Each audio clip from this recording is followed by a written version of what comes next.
Okay, good morning. Hope you're all well.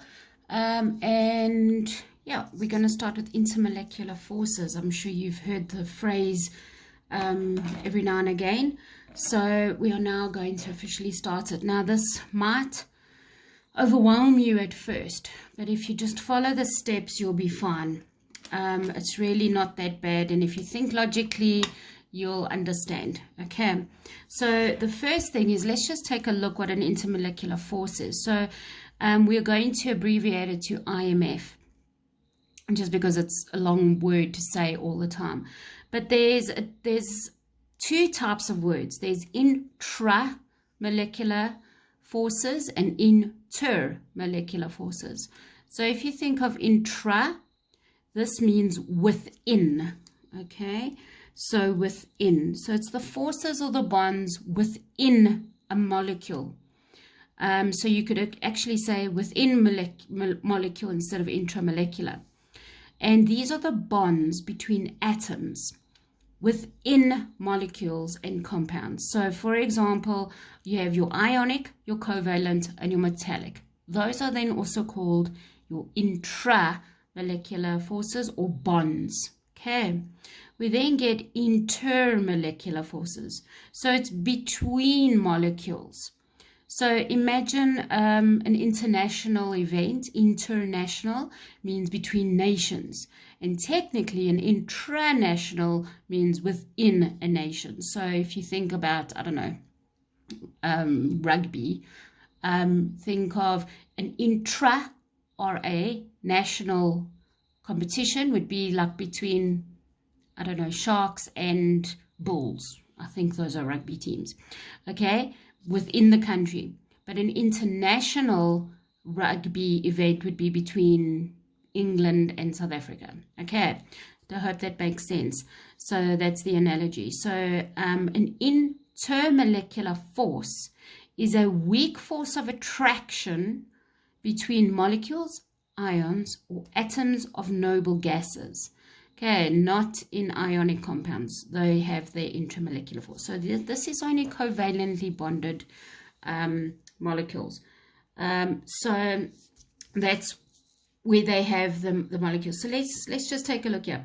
So on the diagram here we have water molecules. You can recognize the water molecules. You've done this before. So what I'm going to do is, these here are bonds. You with me? These are bonds. So every water molecule consists of two hydrogens bonded to oxygens. And what are those bonds called? Those bonds are called covalent bonds. Okay, and they are specifically, in this case, polar covalent, because oxygen will pull on those electrons more than the hydrogen. So technically they'll be polar covalent bonds. Now what happens as well is that we now can see there's a polar molecule. Okay, one side, it's not symmetrical. This bottom side is different to that top side, so they're not symmetrical, and we know that there are actual lone pairs on the oxygen, which makes this even more obvious that there's a difference. So we know that each of these molecules are slightly negative by the oxygen and slightly positive by the hydrogens. Okay, so each one has this, the whole molecule itself is neutral, but they have poles. Okay, they're different poles. And we say that because they are polar molecules, okay, we can call them a dipole. All right, so we can call them a dipole, meaning that this is a molecule that has two poles. Okay, so that is a dipole. And so what happens now is, you can see one side is negative, one side is positive, and you start getting this attraction between the oxygen of one molecule and the hydrogens of another molecule. Okay, and that's what holds water together. That's what holds it when you pour it from a cup or it runs out of the tap. That's what holds the water together, are those forces, and those are the intermolecular forces. Okay, so between there, and they are much weaker than the bonds. Okay, so that is an IMF, an intermolecular force. And that's the thing that you need to overcome. When you're boiling water, you have to overcome those forces. You know that already, that we keep talking about forces and how they weaken when they change phase. Okay, so that is there. Right, the bottom is now how intermolecular forces affect physical properties. So in other words, melting points and boiling points, they are directly proportional. So the stronger the intermolecular force, the higher the melting points. I'm not going to go through the rest of them too much. You really only need to know your melting point and boiling point, but it's good to see that it could have an effect on the other things as well. All right, so now we're going to look at all the different types. There are quite a few, but I'm going to take it slow with you. So we're going to do the first few together. Then I'm going to give you an exercise, and then we're going to do the next few another time, because I think if I do them all in one go, you're going to feel very overwhelmed. Okay, so ask yourself the following questions, okay, to determine an IMF. So if you have a substance, okay, you could have water, you could have a gas, you could have a solution. You ask yourself the following question: are there molecules or are atoms involved? Okay. So if I say there are atoms involved, now we are only really talking here noble gases. Why are we only talking noble gases? Because any other atom would be bonded to something else, and that would then be a bond and not an intermolecular force. Remember, the definition of IMF says molecules, ions, or atoms of noble gases. So it's specifically saying of noble gases. So I'm going to just show you helium over here. So these are atoms. Remember, they don't bond. They don't like to be bonded. They are separate atoms. Okay, and they are gases as well. So they're quite far apart. But we do know that there's some sort of attraction between these. Now, how does this work? Well, what happens is that we know that there are, especially with helium, we know that there are 2 electrons. Okay, let me do this one. There are 2 electrons around helium. Okay, we know that the helium atom consists of 2 electrons. So here we have 1, and now remember, they move around the atom. So at some point, both electrons could be on this side of this helium atom. Okay, now if you look here, remember helium only has 2, but this happens with all the noble gases. The electrons could, the electron cloud could be heavier on the one side than the other side. That causes a temporary dipole.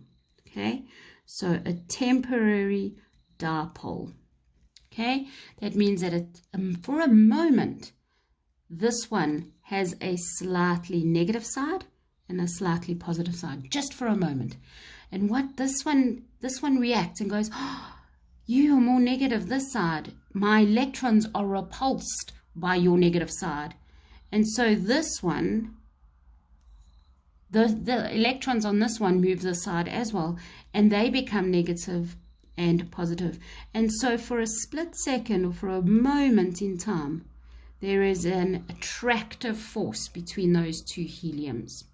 All right, so remember, because we are looking at the charges and how opposite charges attract, so let's just go through this again. So if you have atoms, only atoms, and they're noble gases, anything else will then have bonds, not intermolecular forces.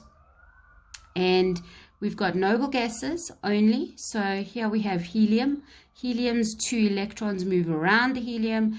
At some point, they could be on the same side, making the electron cloud heavier on one side than the other side. This will happen with neon and argon and xenon and all of them. So your electron cloud, remember, your electrons move around, and the electron cloud could be bigger on the one side. So let me just draw it over here so you can see what I mean. So let's say this is argon, And if we had to draw the electron cloud, we could say that there's, sorry, this is terrible, I'm just drawing it, okay, like that my more electrons are this side, and so making this negative and that side positive. Okay, so we're kind of seeing that this side has become more negative just because of the electron. I've really exaggerated it here. Okay, so there we have made a dipole from something that is not a dipole. It doesn't normally have two poles, so that's why we say it's a temporary dipole, and it has temporarily made this attractive force, and then they move again, and then it lands up being next to another helium atom on this side, and you could have another helium atom on this side, and then it changes everything again. So these are extremely weak IMFs between here, and that's why they are gases, because of that weak intermolecular force. Okay, before I give you the name, and I know your little block here is bigger because I've changed it since I printed it, so you'll have more space to write. But I'm going to write this in here once we've done this because they're the same type. Okay, so first question answered. Do you have molecules or do we have atoms? If we've got atoms, they're noble gases and they have temporary dipoles, and I'm going to tell you the name of that IMF just now. Now, if we have molecules, okay, your next question is, are these molecules polar or are they non-polar? If they are polar, you're looking at your slightly negative, slightly positive immediately. You're looking at non-symmetrical molecules. If they are non-polar, you're looking at symmetrical molecules. Okay, so let's take a look here. Now I am going to say, well, the substance I have is made up of non-polar molecules. So, for example, there are quite a few. You can have hydrogen, you can have, because these are diatomic, you can have chlorine. I'm sorry, these are the only dots that I have here on lockdown. Or you can have carbon dioxide, because carbon dioxide is a non-polar molecule. Okay, so here we can have any of those. So if you want to, you can draw all three of them. And what happens to them, I think I'm going to just take, let me do carbon dioxide with you. So what I'm going to do is that the same exact thing happens as it does with the helium. So here we have carbon dioxide and it is a non-polar molecule. Okay, so we know that it's non-polar and we know that they are covalently bonded. The carbon is covalently bonded to each of the oxygens. So when you have a whole bunch of carbon dioxides and they're moving around each other, and we know that they are sharing electrons. Okay, all of these are sharing. And so at some stage, you could have an electron cloud that lands up with electrons on this side. Okay, so your electron cloud could be bigger on this side and causing this side to be negative and this side to be positive. So your electron cloud is bigger on this side. So in other words, your electrons that are moving around here, suddenly most of them land up on this side. And this causes the next one, the one next to it, the carbon dioxide next to it, to get its electrons to repel to the other side. Okay, I'm just doing two. There's an electron cloud here, causing that to be negative and that side to be positive. So again, girls, we are now looking at temporary dipoles. Okay, they are not normally a polar molecule.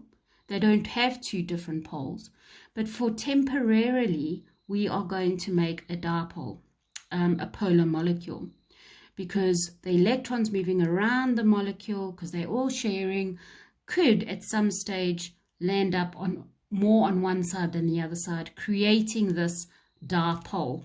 Okay, and so you get this attraction between those two molecules, hence intermolecular force. Okay, and now this force has a name, just like that force on the helium has a name. And now I want you to think about this. We have forced this to become polar. we have made it, or it has made it polar. We have forced it into polarity because, well, this one was forced because this one landed up being polar, and so it forced this one to be polar. Remember, it's only for a moment. Okay, this is also called momentary dipole.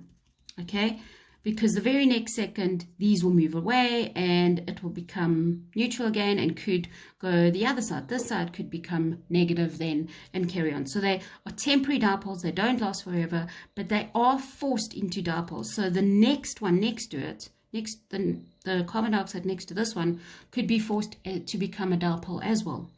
And so when we force something, we say there's a word for it. Okay, and when women have a baby, I want you to think about this. When women have a baby and the baby hasn't come yet, what do?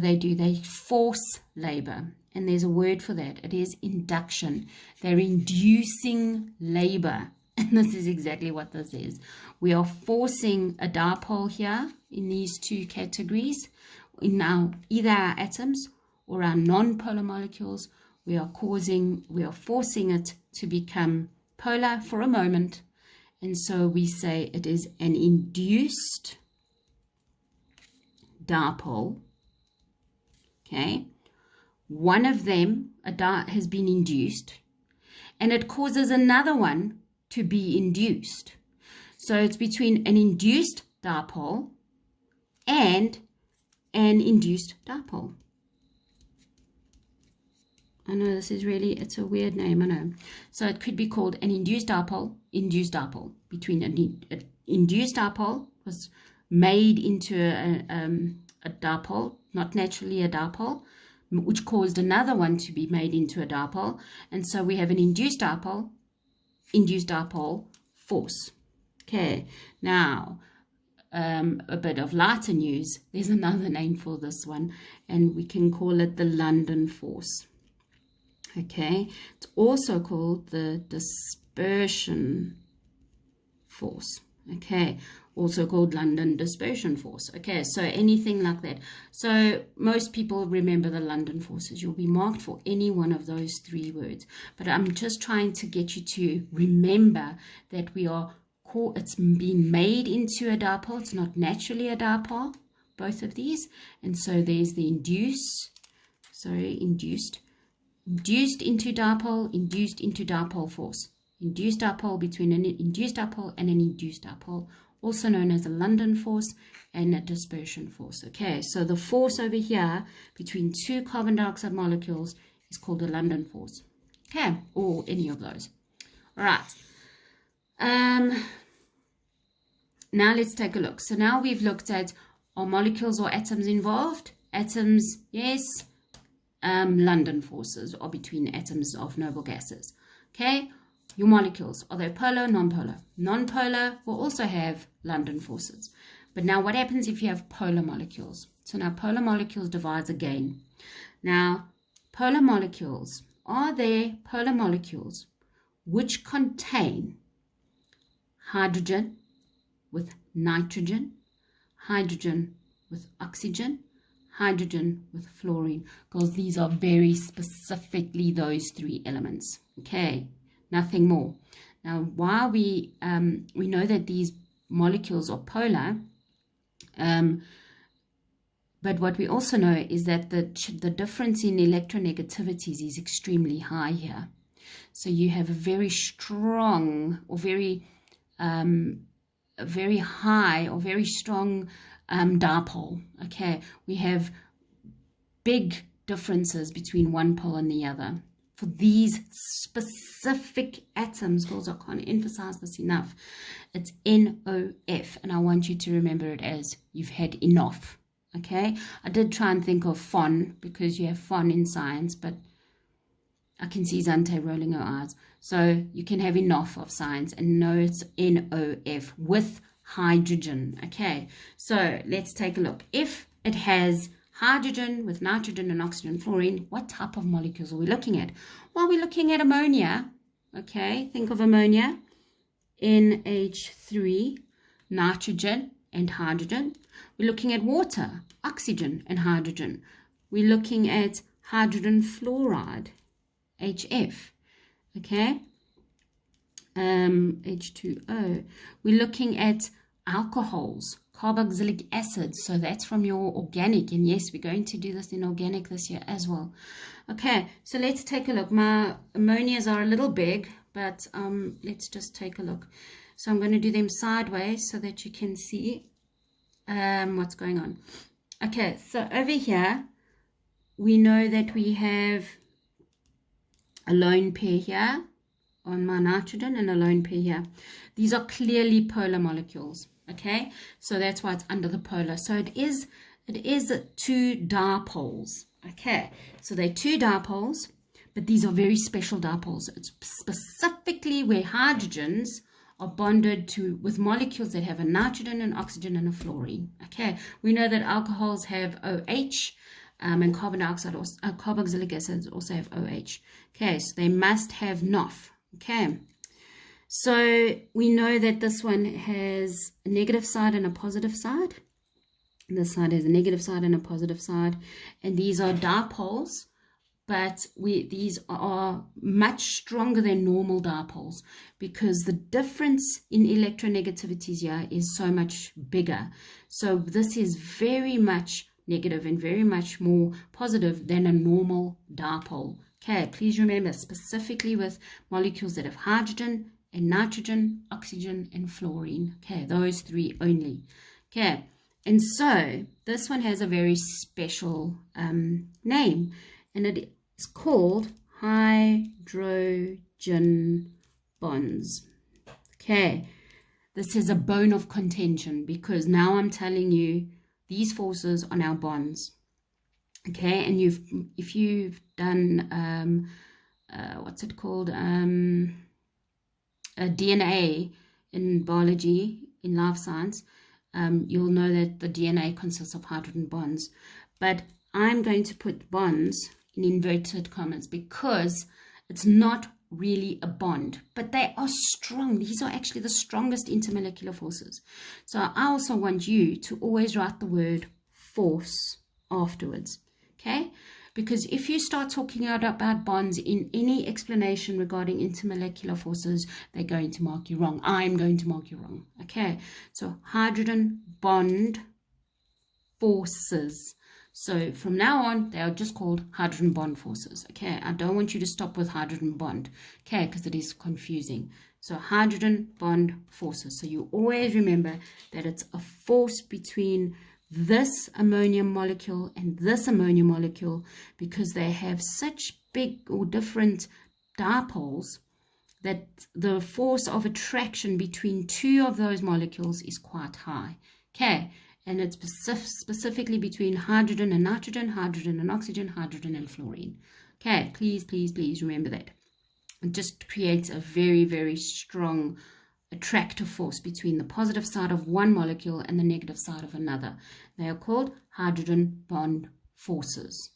Okay, so the last one for today, I'm going to do if your polar molecules don't consist of any of those 3, you now get a no, and now you have normal dipoles, okay, normal polar molecules like HCl and HCl.